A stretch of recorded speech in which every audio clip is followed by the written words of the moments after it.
These last few months have been difficult. More wars seem to be popping up everywhere. The Dutch have aligned themselves with the Chinese.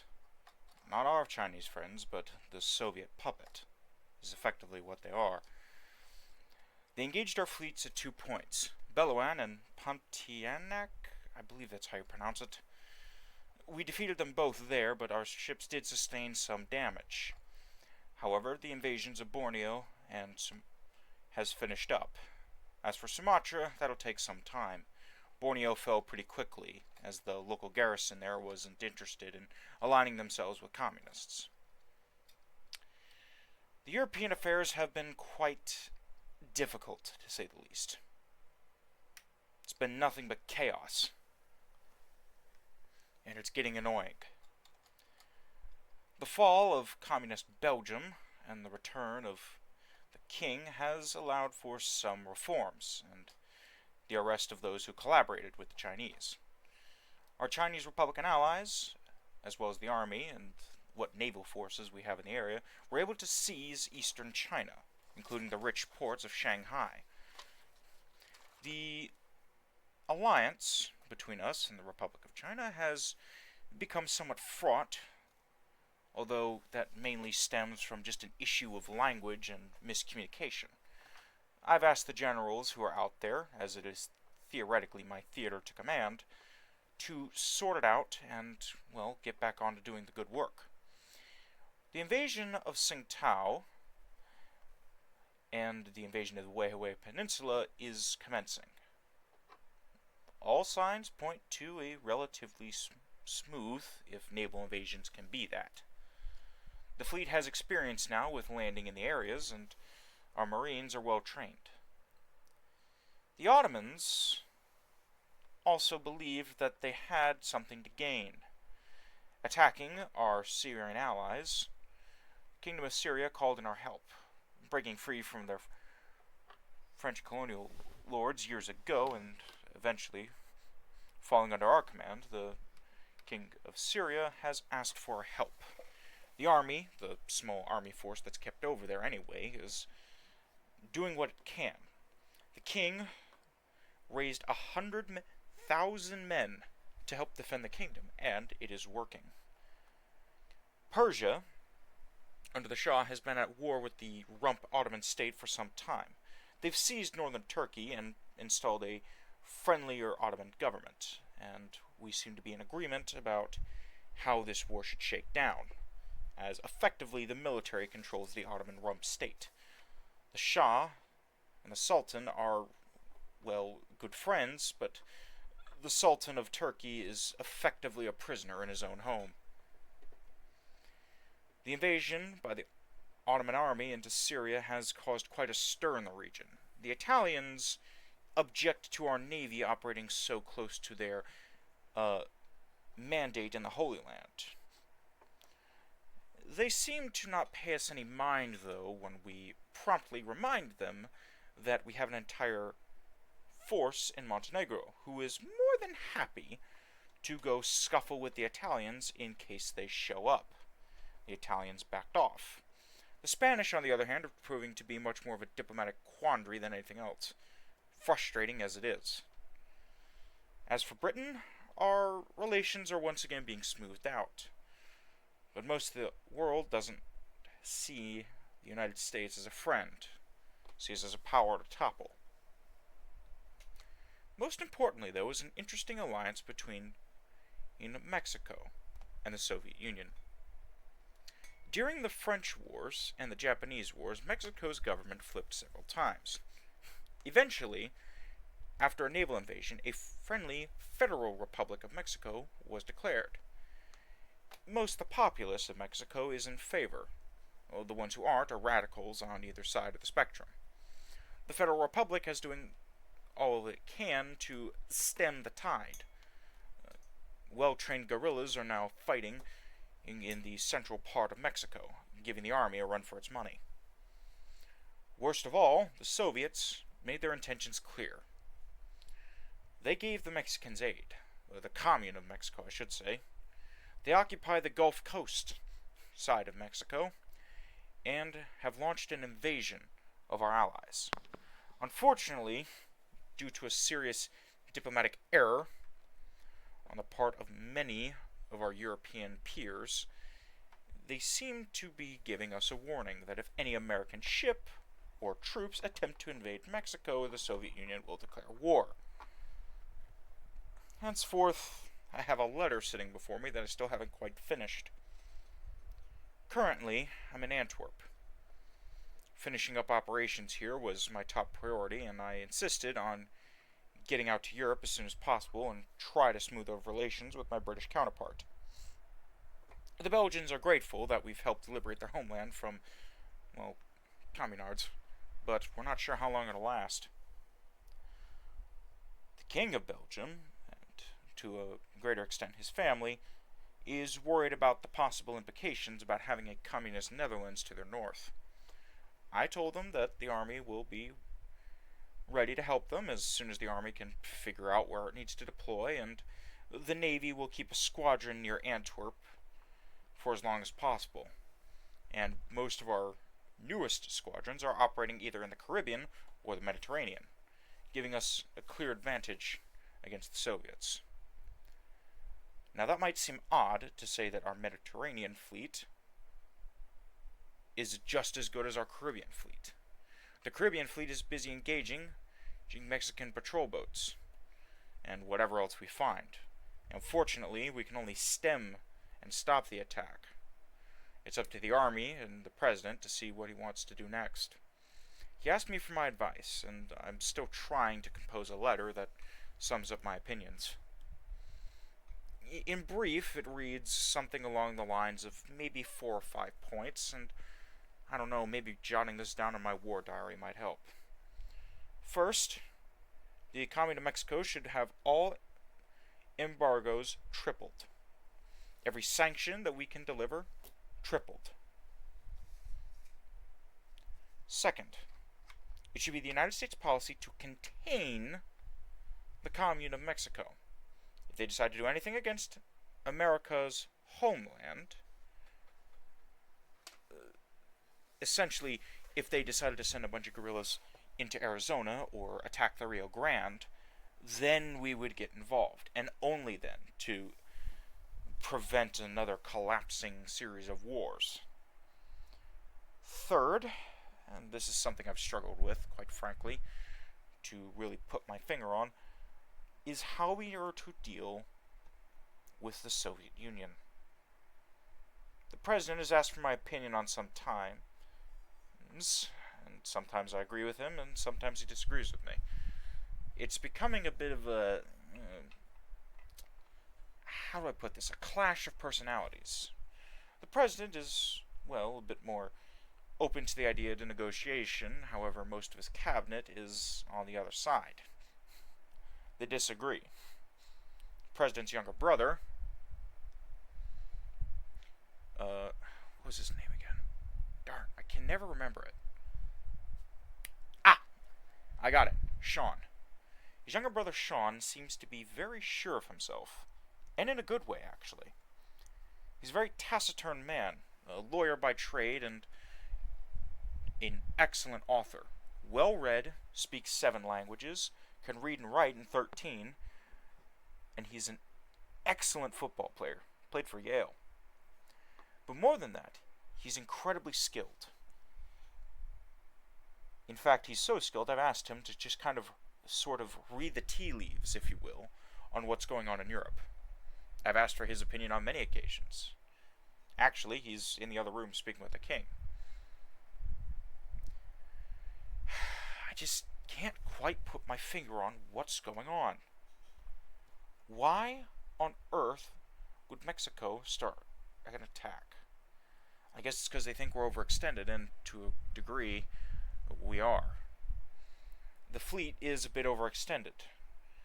Our older ships are busy in the seas surrounding China and in East Asia. The most modern fleets are either stuck in the Mediterranean, the Caribbean, or moving to the Mediterranean via the North Sea. We're losing our 2-ocean navy plan, because now we're not just spread across the Pacific and the Atlantic. we're also stuck in inland seas and glorified gulfs, and it's becoming irritating. I've tried to convince many of my other peers in the naval world to see things a bit more realistically. That if any nation wants to go to toe with America, fine. That's on you. But when you ask where your ships went, and we tell you that they've been turned into artificial reefs, I expect you to understand how you got there. I'm not one for war, but quite frankly, it seems to be the only solution nowadays. It's getting on my nerves. What was this, the fourth or fifth point? We need to find a strategy. A strategy to, one, what we're going to do about China. And secondly, a strategy to deal with the new effective guerrilla campaign in Mexico, the Ottoman invasion, our new trying to restart the old Belgian government from scratch, and trying to set up Indochina for success. Everything's going well so far, but that's the thing. So far. In my many years on this earth, I've learned something very powerful. And many of those lessons were passed down from my mother, Margaret. My mother used to tell me that should and is are two very different concepts. She illustrated it by when I used to walk to school in the morning. She would ask me, "Do you have everything?" And I would say I should. And she would then stop me and she'd say, "Well, do you? Because if you have everything, then yes, you have everything. The is part of it is you are sure. You are sure you have everything and you've checked to make sure you have everything. It's not 100% confidence, but you're at least confident. You are sure, hence the is. You ensure that you have everything, if you will. The should be assumes that you didn't check or you were rushed for time. You need to act deliberately. She still reminds me of that even today. I even got a telegram from her asking me if I was going to be home for Christmas. I assured her that I would... not insured. Darn pen. Assured her that I would try to do my best, but no guarantees. If anything, we could back it up a couple of days and do it after the new year. It's almost 1936, which is unbelievable. I joined the Navy when I was 16. So long ago. It's kind of funny, almost. I joined seeking adventure, a little bit of glory, and to carry on the family legacy. The family had fought in every war since the French and Indian War. My family is not directly descended, but we're one of the first colonial families. We were never rich, but we were never destitute either. But it's becoming apparent that, well, I am getting older. I'm not getting younger, that's for sure. My knees aren't as strong as when I could run when I was a kid, and quite frankly, my back hurts from how much bending over I do to read and write, and if these people would stop printing their names and writing out documents in the smallest possible size, so where not even an ant could read it, I would appreciate that. Nevertheless, we are faced with the fifth and arguably the most important point. What is our goal? The goal, when I was handed effectively the keys to what the British would call the Admiralty, I was given command of the Navy at my young age. I think it was 33, I guess. 30-year Navy Act had just passed, and effectively my job was go figure it out. Well, I did. The United States is the premier naval power across the world, and our sphere of influence extends from the Mediterranean and the North Sea, across the Atlantic, through South America, although mainly in the north, across the Pacific and into China. We have allies and friends all over the world. Some of them minor, powers, and some are major. Our Danish allies are proving to be some of our most steadfast ones yet. They've been around with us for the longest time. Their fleet is small, but they are well equipped. They want to be. The islands in the Skagerrak and Kattegat are still under control of Germany last time I checked, and they want to get them back, but they need a fleet.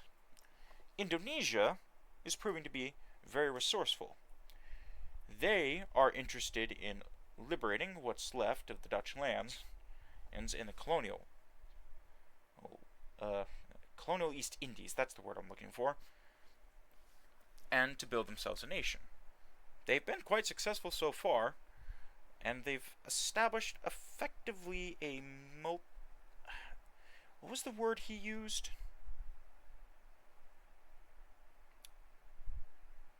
Ah, yes, the word was federal monarchy,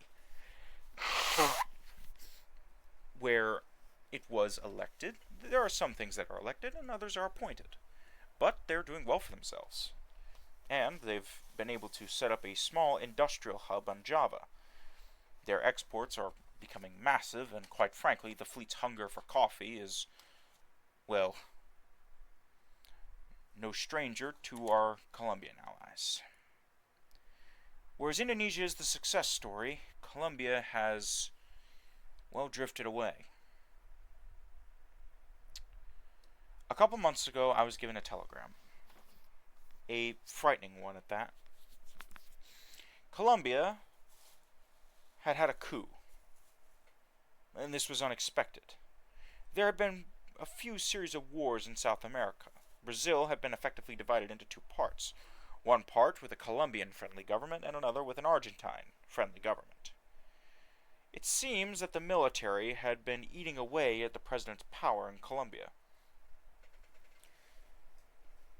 And the reports I was getting out were startling at best, and if true, there's something far worse close to home than Mexican communist guerrillas trying to sabotage a couple of railroads.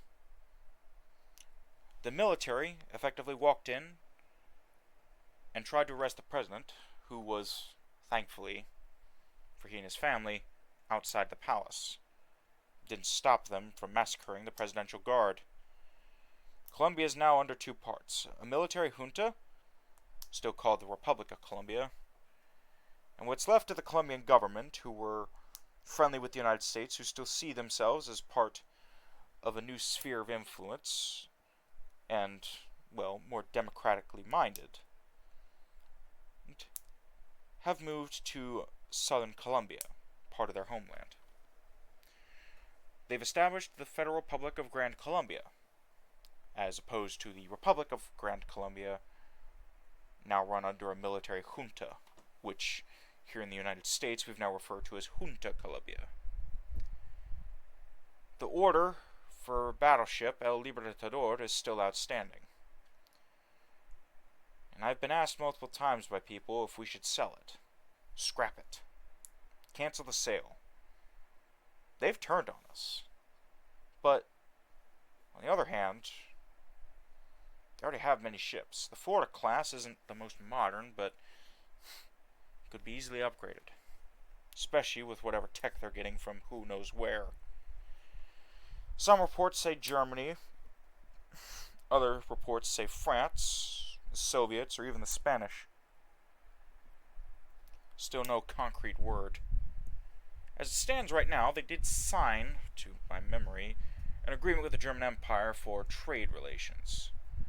Beyond that, I'm unsure. First Mexico, now Colombia. Things are getting out of hand.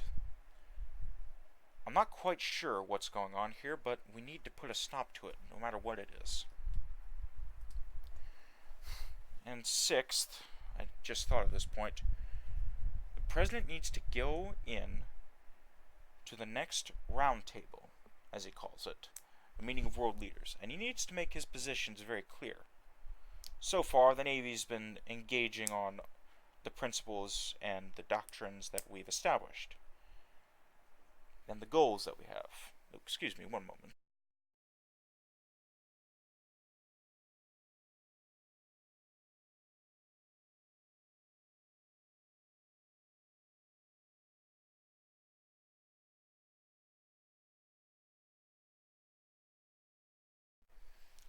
Sorry about that. Seems that the king has need for me. Well, I guess I'll finish this entry very quickly. I'm not sure what the next thing to do is, but I know this. If we continue to drift aimlessly, we are a ship without a rudder. But I think we have a goal. But the question is, which goal takes priority? Securing South America? Securing a friendly Europe? Securing a friendly China? Or all three? Although there's another specter on the horizon, and I fear that the government will do something, or some diplomat from the Soviet Union will say something that'll get us into a war. Soviet Union is quite possibly the nearest peer we have, maybe besides the rump British Empire that remains. They have many ships, but they're at war with other powers. And we have fleets nearby. Chinese-aligned Romania could be a stepping stone, but my army counterpart has disagreed. General Scott believes that if we were to, let's say, occupy Romania, even temporarily, set up a friendly government, the Soviets might use it as an excuse. But it would give us access to the Black Sea. That's if the Austrians don't cut the lines by cutting off the Bosporus and the Dardanelles. We need to be careful no matter the cost. But we can't be too overly cautious, because Lord knows what happens when you throw caution to the wind, or you lock yourself in a cage because it's the only safe place.